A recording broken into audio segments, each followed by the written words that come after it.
Hello, my name's Stephen Edwards and welcome to Etch. It was like unexpected, was probably the first one, overwhelmed, and also I was just thinking like what an opportunity. When you enter a competition you want to win, but for me it was the best thing that I could have wished for. So chefs inspire me, or have inspired me throughout my career, you know, from the first chef I worked with right up to now.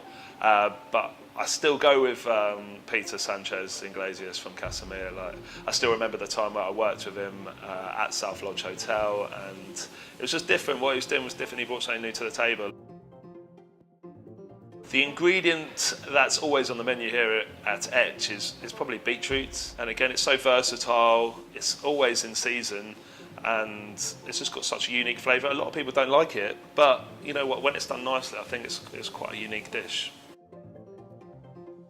So 24 hours in Brighton, breakfast, lunch and dinner. I probably have to say red roaster for the brunch or breakfast. Really good there, I love it, just that nice feel. For lunch, I'm probably going to go with the Ginger Man, only because that was probably one of my most recent meals out. Absolutely loved it. I don't think it gets the praise it deserves. It's almost because it's been around a while, I think people have just like pushed it into the background, but it's still, you know, I think it's still one of Brighton's best restaurants. For dinner, I'd have to say Little Fish Market. The inspiration for my dishes can come from anywhere. I try and keep it simple. Like I've had dishes on the menu that come from a packet of crisps or a takeaway meal, for example. I like to keep it real, but I also like the dish itself to represent the suppliers. I think that's really important, that you're doing the produce proud, and that's why I use two words. I just really want those two ingredients to stand out. My dream celeb to cook for would, sounds strange, but like it's another chef, but I'd probably say like Gordon Ramsay, if I'm being honest.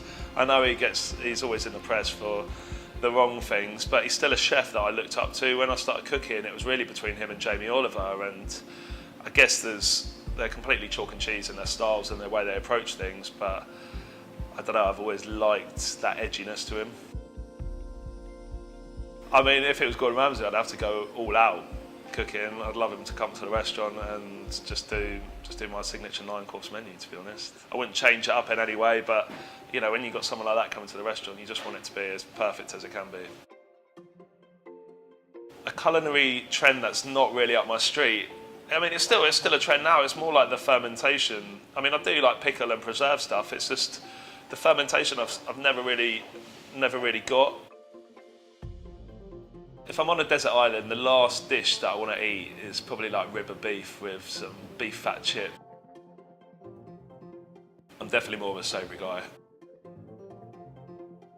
Favourite drink? I don't know, I love English sparkling wine. Like even like a white Sauvignon Blanc. I mean, that's what I drink at home with the missus.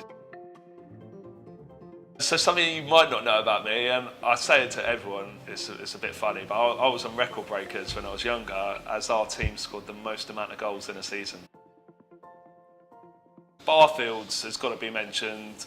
Like since I come down to Brighton, he's really like he hasn't upped his game, but it's upped my expectation. He's a quality butcher. I'd have to say MCB Seafoods. Just Chris there is a legend. You know, I've been working with Chris probably 10 years this year. He never let me down, always goes the extra mile. Finally, I'll probably have to say probably the Cheeseman. Again, someone else that I've worked with more recently, probably in the last 2 years, but again, they know what we're about. They're always trying to like, you know, give me new products.